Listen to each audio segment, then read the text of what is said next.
Hello and welcome to another amazing part of What If Deku Ran an Orphanage? Kyodon wrote this amazing story. Please support them. Don't forget to like, sub, and leave a comment. Now let's dive in. Achiko had been right, sleep had been difficult to come by that night. Tegami didn't know how long she'd spent tossing and turning that night. It felt like forever, but eventually sleep finally came to her. Normally she was an early riser. But the next day she found herself up at 1:27. Shameful. When she saw that on her clock, she found herself leaping out of bed, so she could get ready for her day. But then she remembered. She wasn't home anymore. She didn't go to her old school. She didn't have any activities to do with her parents. She didn't know what to do. She was completely out of her element. A fish out of water. Part of her just wanted to crawl back in bed to go back to sleep, and hoped she'd wake up in her old room, but she slapped herself, not hard, to focus herself. No, she couldn't just lie down and do nothing. She had to keep going even if she had no idea what to do now. Well, she could start by getting out of her pajamas.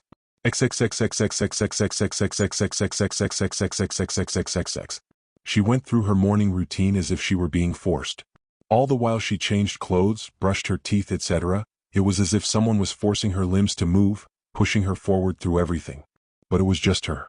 Once she was ready, she stood right in front of her door and took a deep breath.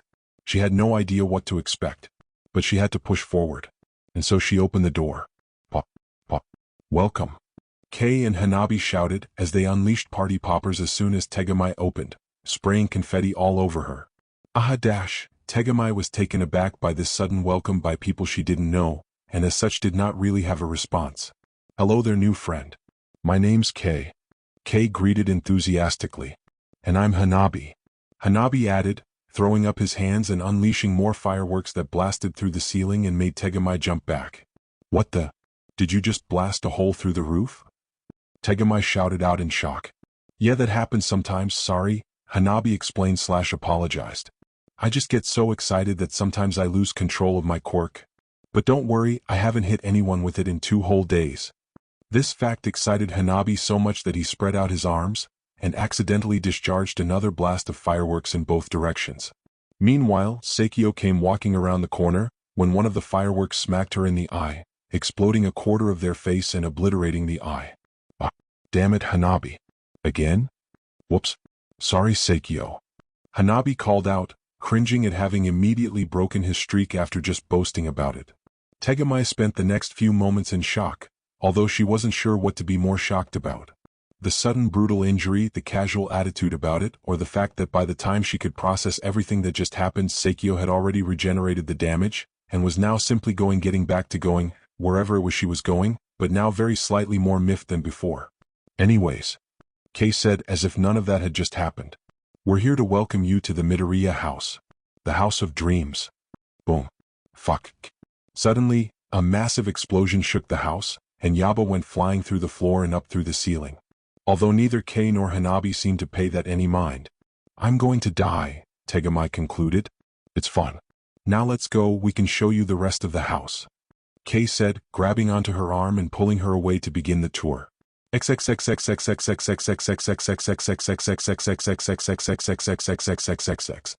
this is our library. We got plenty of books for all ages.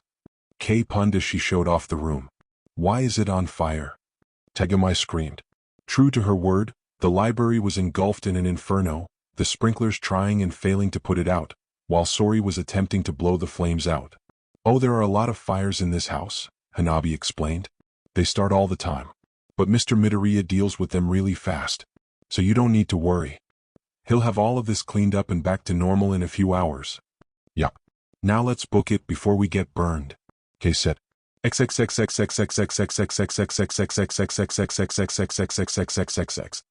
this is our game room.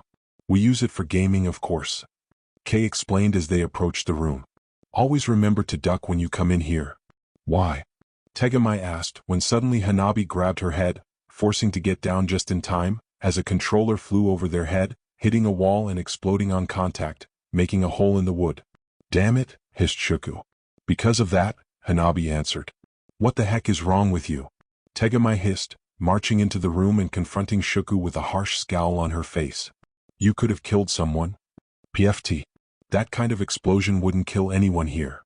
Shuku scoffed as he jumped down to find a new controller. Even if that's true, you could still have hurt someone. Tegamai argued. So what? They'd taken one visit to the nurse or to Eri or whatever and they'd be fine. Get off my back. Shuku groaned, his hair getting gradually spikier as he grew more irritated. That's still not an excuse. Tegamai countered. Apologize or I'm telling Mr. Midoriya. Okay, fine. I'm sorry. Shuku said disingenuously as he pulled out a controller from the drawer and hopped back on the couch. Now go away. That's a real apology, you're not sorry at all. Tegamai scolded. I bet you're gonna do it again as soon as I look away. I'll do it again right in your face if you don't leave me alone. Shuku hissed as he threateningly raised his new controller up over his head. Do it. I dare you. Mr. Midoriya said nothing bad was gonna happen to me. So if you hurt me, then the only thing you're gonna be playing on for the next few months is a virtual boy. Tegamai didn't back down, meeting Shuku's glare with her own. Hey, no need to fight. Hanabi tried to step in to lower the tension. But then Yoshina entered the room. What's happening here? Shuku, you piece of shit, are throwing exploding controllers again. Boss already told you to cut that shit out. Ugh, why is everyone on my ass today? Shuku hissed as his controller started to glow. You know what, you care so much about my controllers, you can have it. Then Shuku threw the controller right at Yoshina, who jumped to the side, dogging it as the controller hit another wall, exploding and blowing a huge hole in it. Oh, you wanna fucking go? Yoshina triggered the bottom of her feet to explode, sending her up toward the ceiling before blasting the top of her back, sending her plummeting down toward Shuku for a rocket-propelled elbow drop. Shuku leapt off the couch and so all Yoshina hit were the cushions. Okay, time to go. Kei and Hanabi grabbed each one of Tegamai's sides and carried her out of the room, as explosions sounded off in the background. Wait. We have to stop them. Tegamai argued as she struggled to try to escape their clutches. Don't worry about it, it happens all the time. Dad will take care of it. Or someone else stronger than us will. Kei explained. I mean, I might be able to turn them to stone, but that's a bit risky. Better just leave them or else it might blow up in our faces. Then, something flew over their head, coming out of the game room like a bullet and slamming through a wall. Time to go. Hanabi and Kei then quickly carried Tegamai away to show her the next location. Black eye. Tegamai and Hanabi vomited on the poolside, as said pool was currently filled with blood and body parts. With Shiruku sitting in an inflatable raft in the center of the pool, chewing on a leg. Shiruku, you know you're not supposed to eat out here. Kei lightly scolded, while her companions recovered, inching away from the literal pool of gore. Sorry, I was working on dresses for a while, then I thought I'd relax in the pool, but when I got here I remembered I hadn't eaten in a while, and I was starving and then Fu walked by and I just couldn't help myself, Shiruku explained sheepishly. Kei just sighed. Oh well. Come on guys, let's go. The snake-haired girl had turned around to find the two passed out of the floor. The stench having knocked them right out. Welp, guess that's it for our tour for now, Kei said with a simple shrug of her shoulders. Then she clapped her hands and some Grim came over to help drag the two back into the house.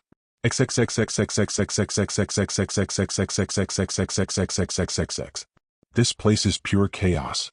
Tegamai shouted as soon as she woke up, now back in her room, although only Kei was with her as Hanabi was still passed out and thus sent back to his room. How has no one died? We're all super tough. Kei answered while cheekily flexing her non-existent bicep. Also, we have a really good nurse. And Mr. Midoriya works super hard to make sure we have things around to keep us safe no matter how many things go wrong. Although today was pretty messy. It seems like no one was following the rules. Then why isn't anyone stopping them? Or at least giving them a proper punishment? Tegamai demanded. Well, the adults are all super busy. With so many of us kids, it's kinda impossible to keep an eye on everyone. Kei shrugged. That won't do. Rules are meant to keep people safe. If no one's following them, then people are gonna get hurt. Tegamai freed. Someone needs to do something. Wow. Suddenly, her door slammed open, revealing Yonda. And what convenient timing. Hey Yonda, are you here to do another crime? Kei asked politely. What? Tegamai balked. No, and please don't ask that question every time you see me, please and thank you. Yonda sighed. I'm actually here to help you. You see, my dear new arrival, you came at the perfect time. Our dear Kyoku has the same mindset as you and has been working on gathering a group of individuals to help bring order to this house. And I think you'd be a perfect member of this new group. Certainly it's better than just sitting around lamenting your lot in life, right? Tegamai shivered as she looked at the too sweet smile on Yonda's face. Everything she's saying sounds good, but this person, is she trying to scam me? I live in the same house as you, I don't think scamming you would work out well for me. Yonda replied to Tegamai's shock. Oh, by the way, my quirk allows me to read minds and no, I can't turn it off. Not even if I wanted to. But let's not focus on that. If you don't trust me, which by the way, good instinct, then you can take a look at the group and see if they're to your liking. Alright. I guess that makes sense. Tegamai admitted. Perfect. I'll show you the way. Yonda said, her smile growing just a bit wider.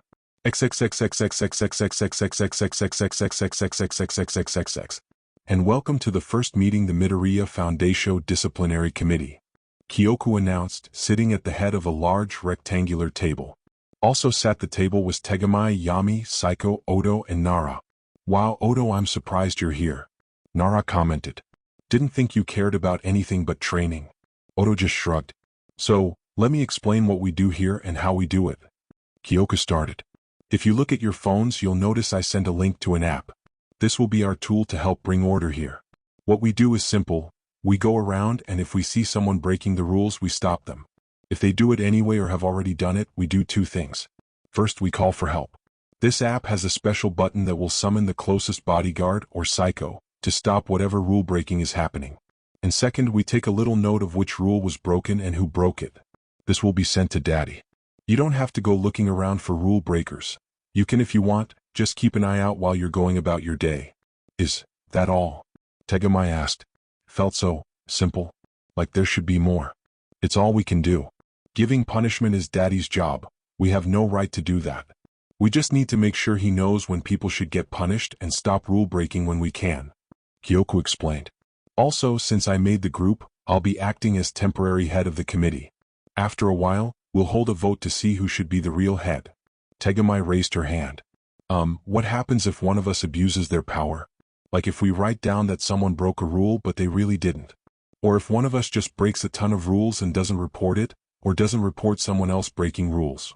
If we catch someone doing that, we report it and the head decides if they should get kicked out, Kyoku explained. But I trust everyone here not to do things like that. It's not like I just let anyone join. Yoshino wanted to join but couldn't because of her temper, and Yonda couldn't join because, well, I don't really need to explain why she couldn't join. Yeah, I don't think people who commit war crimes should be in charge of discipline, Nara said. She did what? Tegamai shouted. Don't worry, she only ever did that once and it all worked out in the end, Kyoku explained. But yeah, keep a special eye on her. Also, you might be wondering how you're going to keep up with all the rules we have. But don't worry, the app has a special list of every rule, including things people can't do or can't have. And a full list of all illegal weapons here. Shouldn't all weapons be illegal here? Tegamai asked. Of course not. A lot of kids here are heroes in training so they have weapons to practice with. Kyoku explained. I see. Tegamai wasn't too sure about that, but if it's the rules. Wonderful, any questions? Kyoku asked, but no one raised their hand. Great. Meeting over. Ugh, I'm parched. Kano thought as she worked on another accessory in her room. Then, by happenstance, she noticed Inu walking by her room, and immediately she started licking her lips. Immediately, she flew after her, calling out to the timid dog girl. Oh, Inu dear. Would you mind if I took a sip from you? I'm very thirsty after working all day, and I'd really appreciate it. Oh, sure. Inu lifted up her arm and rolled her sleeve, and Kano went in to stab the limb with her head sucker thing when suddenly, tweet. The sound of a whistle caused both of them to jump, immediately stopping what they were doing and looking behind them to find Tegamai, phone in hand and whistle in mouth. No directly feeding on people in halls. Tegamai scolded. But I'm not making a mess. Kano objected, seeming somewhat offended by the notion. My proboscis allows for a clean feeding. At worst a single drop of blood will hit the ground, which I will promptly clean up. I'm not a messy eater like Shiruku. It doesn't say that you have any special permissions, so you have to follow the rules. Tegamai insisted. If you want special permissions to feed anywhere you like as Mr. Midoriya. Otherwise, you must drink blood from a cup or any other proper drinking tool. Or move your feeding elsewhere. Let's just do this in your room. We really shouldn't be breaking rules. Inu said bashfully. No need. I've lost my appetite. Kano huffed before flying back into her room and slamming the door.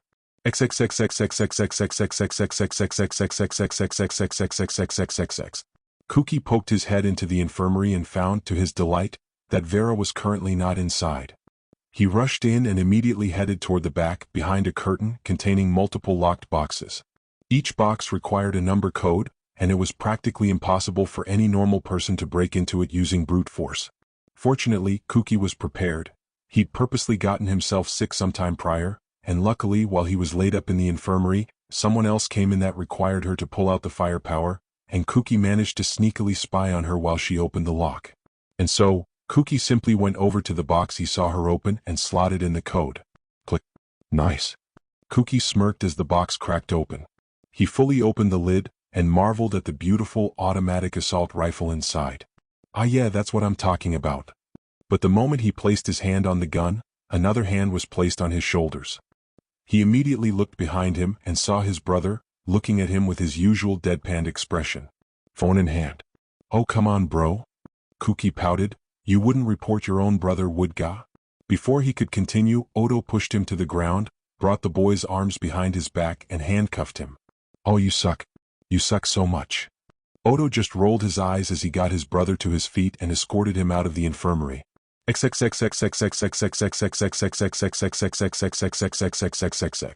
In the dead of night, Fu wandered deep into the woods, Kyosei's tendrils looking around every which way in the shiftiest manner possible for a child that small. Eventually he stopped and pulled out a chocolate bar from under his shirt. Finally. But before he could even unwrap it, suddenly a blur rushed past him, yanking the candy right out of Fu's hands. The blur stopped right of him, revealing themselves as Nara in their XLR8 form, looking very annoyed. Come Fu. I was about to go to bed, and you had to pull something like TW? Rah. Enraged at having been deprived of their sweet treat, Kyosei's tendrils started lashing out in a tantrum, trying to whack Nara for daring to snatch their snack. Immediately Nara ran away with Kyosei, and Fu, although he had little choice in the matter, giving chase.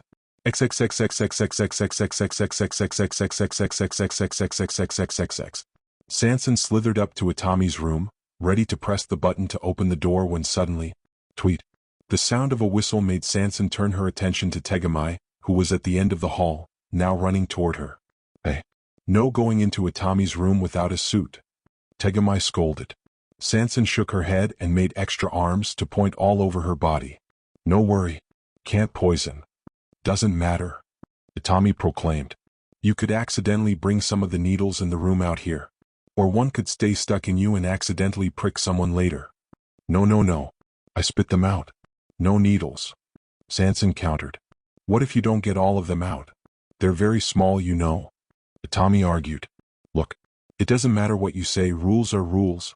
You cannot enter this room without a hey. In the middle of Itami's sentence, Sanson pressed the button, opening the door and ducking inside the room, before the door quickly closed behind her. Tegami pouted and shouted at the door. There will be consequences for this.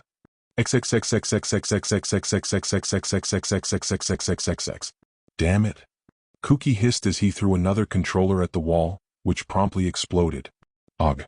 Kuki jumped off the couch and went to pick up a new controller, when suddenly a dark light covered his body and he was unable to move. Hey. We warned you to cut that out already. Psycho said as she walked into the room, holding Kuki in place with her pseudo-telekinesis. Then she started lifting him up into the air and bringing him with her out the room. We're going to have a talk with grandfather. Right. Now. TCH. Kuki tried to activate his quirk to explode the negativity barrier that was holding up his body, but he quickly noticed that the tips of his fingers were not covered by the field. Meaning he couldn't activate his quirk. Clever.